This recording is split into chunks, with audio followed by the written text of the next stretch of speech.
What's up, Harry Nipples? Alright, so if you're here, you're looking at the Sebenza, right? That's what the title of the video, I'm going to call it something about a Sebenza. That's why you're here.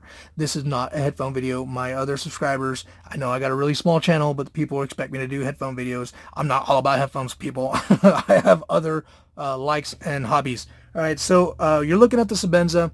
You're wondering, should I spend 450 bucks on a fucking knife? And let me tell you something, dude. I've recently drank the Kool-Aid, all right? I swore I wouldn't do it. I was showing my wife. I was making fun of people doing that, you know? And she looked at me. She's like, "You're gonna end up owning one, right? You know that." I'm like, "No, I'm not," you know? And then like a few weeks later, I'm like, "I got one." Damn it. So, there's a lot of reviews out there, guys. There's even breakdown videos to show you, how to break it down, how to put it all back together. I just kind of want to throw my opinion out there, right? Kind of give you my train of thought of what led me to Chris Reeve, and maybe you can jive with that, man. Maybe you're a dude just like me that's going through the same shit, and so maybe you can jive with that. Maybe you don't agree. That's cool if you don't, man. Bitch about it in the comments. I'm up for a discussion. All right. So I don't want to make this like a long-winded review. I'm not Nick Shabat. I don't know how to pronounce his name. I enjoy his videos. I think he does a wonderful job reviewing knives. I don't want to do a review more so than I want to talk about the knife. And I just literally taped like a 20-minute video, and it was like a full-on review of the knife. And I was thinking about it. I'm like, you know what? Nah. So I just wasted 20 minutes of my life for you guys. I hope you appreciate it. So the Sebenza. Let me start at the beginning. How's that? All right, so I am a paramilitary 2 guy, all right? If you watch my Hogue X5 versus EX04 video, I only have like 2 or 3 knife videos at this moment, so it shouldn't be hard to find. You will see that video, and I talk a lot about the paramilitary 2, how much I love it, how much I use it. It's been with me for years, and it has been my sidekick, man. It has been my compadre. It's always been there. It is reliable.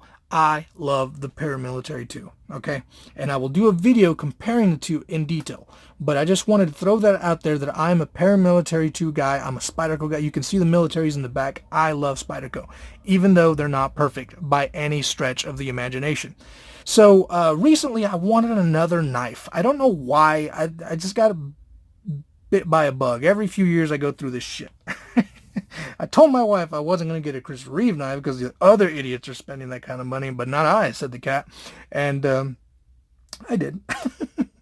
I wanted another knife, and I was looking at Hogue because I wanted a really well-made knife, right? And I think Hogue does a really good job making knives. And if you watch my other video, I can boil it down for you in like 10 seconds. They make amazingly well-made knives. They just mess up when it comes to the design of the knife, right? Something along the way, either too heavy, too light, too heavy on one side, too light on one side. The handle's wrong, the lock is wrong, the auto is sticking, the handle is just not comfortable. Alan Elizowich can't get the fucking knife design right, and he's had 5 iterations of it. Fire the dude. But thank you for your service, Alan. I love you, but you need to quit your day job as a knife designer because you're not doing a good job. But you do have a company that can really stand up to Chris Reeve when it comes to manufacturing. You just have terrible designs. So I gave him a shot because of the EX01 that I used to have that I liked, but I don't know. I just ended up not keeping either one of those knives, all right? That just goes to show you how unhappy I was. So where do I go from there? Where do I go to get a really well-made knife? Well, I started looking at the Medfords, and those things are really well-made, but they're just a lot more knife than I want. I mean, those things are just massive. So obviously I circled back around to Chris Reeve. I swore I wasn't going to do it. I tried everything to stay away from Chris Reeve, but I did. And I found a good deal on the Facebook user group. You can pick up some good deals. Guys are really nice there, and they understand, they've upgraded or they got something better or newer or different, and they're willing to give newcomers a good deal on a knife just to grow the community. And it's a great community, and I'll talk about that in a little while as a pro to owning a Sebenza or a Chris Reeve knife in general. All right, so I went ahead and took the plunge because before I took the plunge, a few days before I took the plunge, I posted on the Facebook group, guys, What is the magic sauce to the Sebenza? What is everybody jumping, hooting, and hollering? What's everyone going on about? I cannot find it online. I keep asking, what is it about this knife that makes people go fucking batshit crazy? What commands the price tag? And I got the standard answer, guys, and I'm sure a lot of you will know what I'm talking about. You just have to hold one. Right? Well, that's not as easy as going to Walmart and picking it up and trying it out. So you have to own one. That's the thing. Everyone's like, well, you have to own it. You have to carry it for a few days. You have to carry it for a month. You'll see. It'll just come to you, right? And I'm like, all right, I guess I'm just going to have to own it. Or I'm just going to have to carry one and see what, the hubbub's about. And if I don't agree, I'm just going to put it out there. I don't agree. And then I'll probably get attacked and murdered by a legion of Sebenza and Chris Reeve fans, because they are legion, guys. And they are a mean crowd. Do not cross them. No, they're great. They're a great group. So, all right, I get a good deal. The box comes in. I open it up and I pick it up. I'm like, you know what? It feels good. It does. The weight is just right, guys. And it feels official. I don't know how to explain it. Official. All right, so imagine if you had, back in the day when you were a kid, you got those sheriff badges that had your name on them, right? So imagine if you had that in your hand, you're running around, I'm a sheriff, right? And then a sheriff gives you his badge, and he's like, no, I'm a sheriff. And you hold his badge in your hand, and you're like, oh, the weight of it, the look of it, the feel of it, hell, the smell of it, right? Let's see how this smells. It smells like metal. The smell of it. It's an official badge, all right? So that's what I mean when I say this feels official. This is an official knife. It is just stout. It is well made. It feels good. It looks, even the plain Jane, nothing special about it. Even that looks good, guys. And it's just a gray slab of titanium with S35 EN steel. That's it. And it looks good. It just, I don't know. They did a good job. All right, now you look at the pictures, and you might or might not like it. It's whatever. But, they're right about one thing. You should at least hold one if you're thinking about owning one, right? You should get it in your hand and really give it a, don't write it off because of what some jerk ass said online on a forum saying that he hated it because he had to spend so much money on it or whatever. All right, hold it. If you're interested in it, hold it. So I got it, and I carried it in my pocket, took the family out to the beach, went out, and I was in salt water. And then it hit me, like, I'm in salt water. I would never take my Spyderco into the ocean. But I took this knife into the ocean, and I wasn't worried about it for many reasons. One was the way it was made, what the materials are, and the peace of mind knowing that I can take it apart and clean it out later. All right, I can dump some fresh water in it, get that salt off, and then when I get home, I can take it apart real quick, clean it all up, grease it up, put it all back together in like 10 minutes. That's awesome. And I haven't ran into another knife that I can do that with and keep the warranty. Now, I can do that with the military. I can take it apart really quick, clean it all out, and put it back together. But I've never done it with the paramilitary. I don't know. I don't want to screw it up. I don't know. But I've never had to, because I baby it. Well, I don't want to say I baby it, but I definitely don't take it into salt water. So that was one really cool thing. It just hit me. I was playing with my little girl, and I got my knife in my pocket. I'm like, man, that is awesome that I don't have to. I just have such a well-made knife that I don't have to worry about shit like that anymore. I go to the ocean once every 5 years, though, so whatever. So having it there, using it when I needed to pull it out, I noticed, I was keeping an eye on a few things. People complain about the thumb stud. Oh, it hurts my thumb. I think they're doing it wrong. You put your thumb underneath here and boom, it'll open right up. I don't see how that can hurt your thumb. You think that hurts your thumb? Try a Hogue thumb stud, man. That'll tear your shit up, bro. No, this one is smooth. It's nice. I like it. Right? People talk about the glass hydraulic feeling when closing the knife. It is very true. I've never felt something so smooth. It is nice. It's nice to have. It feels premium. The sound, that official thunk. All right. So remember when I said that it was official. All right. This is what your sheriff badge with your name sounds like. This is what an official sheriff badge sounds like. All right. That is just the thunk. I don't know. I'm pretty sure the camera did not pick that up, or the microphone didn't pick it up, but it is just a meaty thunk. And I hate hate losing that on the Umnumzon and the Inkosi. And I'm pretty sure the newly announced Sebenza 31 loses that because of that ceramic ball, which is crazy because to me, that sound is like Harley Davidson sound, right? So you motorcycle riders out there, you know what I'm talking about. You get on a Harley Davidson and you have the stock pipes because it's a brand new bike and it sounds like this when you turn it on, right? Whatever. But then you put on some short shots on it or whatever you got, some Vans and Hines, and all of a sudden it's like clunk. You know, it's just an official Harley sound. And to get rid of that noise, even though that has nothing to do with a fucking knife, I get it, but it's part of the knife. That sound is intrinsic to this knife, and that's another reason why it has such a following. All right, so that glassy feel, the hydraulic feel, that sound, the chamfering of the metal of the titanium, the S35 VN steel heat treated just right, man. I think it's perfect. Where Spyderco for the past 5 to 10 years, they've been burning their edges. It'll come super sharp, but man, that edge is very chippy. In fact, S110V is starting to get a reputation for being a chippy metal. There's a lot of people that have a misconception about that. It is not. That is just Spyderco. Right? They're burning their knives. They're ruining the heat treat when they sharpen them. So that goes to show you, you don't get that, man. Here, you just get a wonderfully heat-treated, hard enough knife. And it'll give before it chips, or it should, right? And I really wouldn't worry about it breaking. They say the Sebenza blade is thin.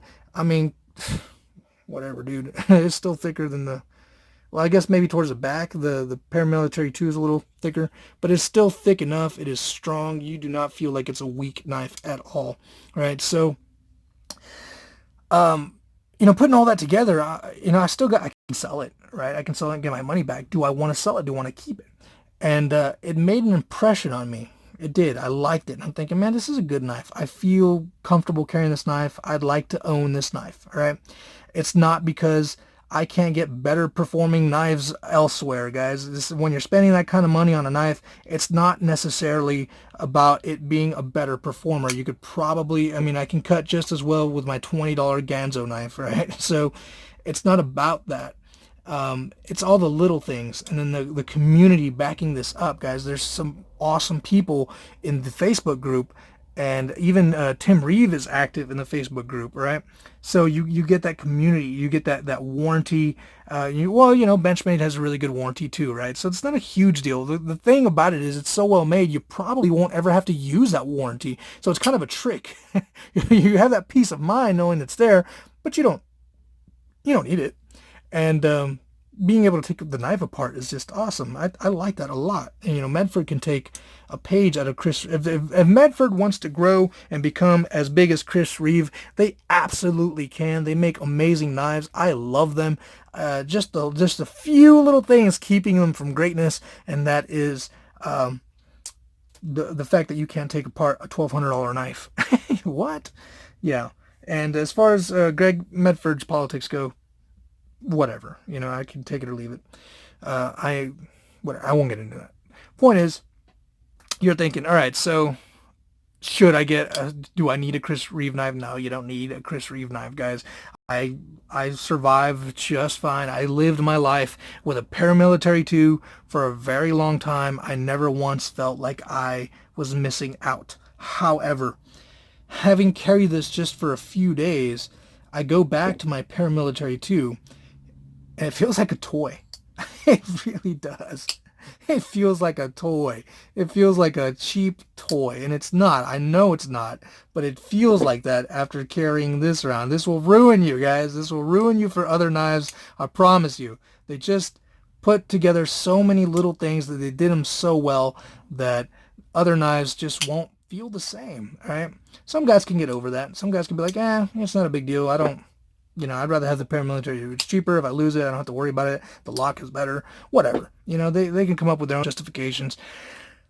At the end of the day, you're spending $450 plus on a knife. Is it worth it? No.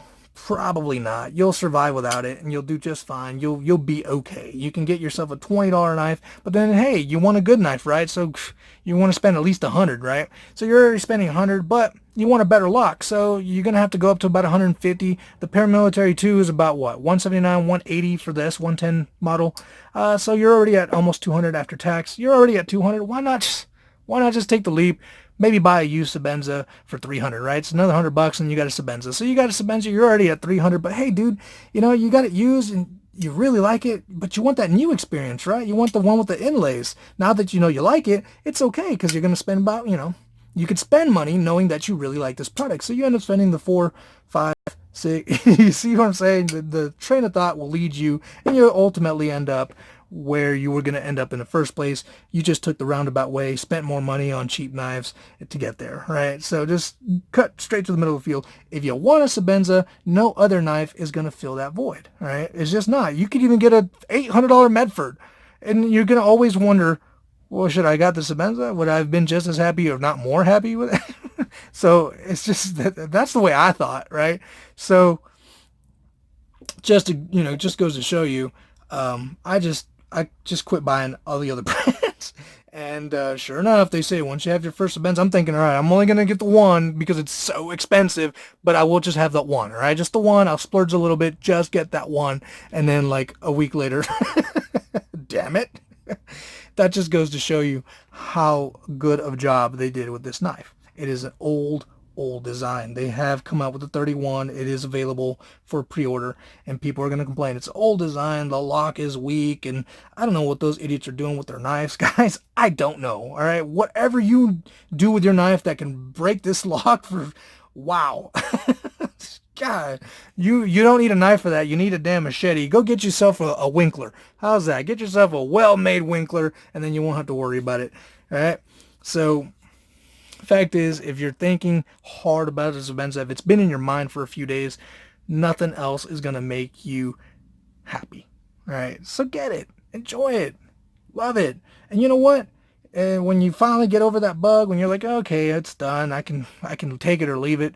You could sell it for like $50 less than what you bought it for. You can't do that with, dude, I bought this for $179. I can't even sell it for $100. What? So, you know, more than likely, you're going to keep it and you're going to buy another one. I wasn't planning on it. I told my wife I wasn't even going to own one. Now I have two. What? Now, I'm thinking I'm going to sell the Sebenza. And I'll explain on the video covering the Umnumzon. I'm not selling it because I don't like it, guys. I'm selling it just because, like I told you my train of thought earlier, I'm selling it because I know I like it and I want one with the inlays. So I'm going to sell this one and go to another step up.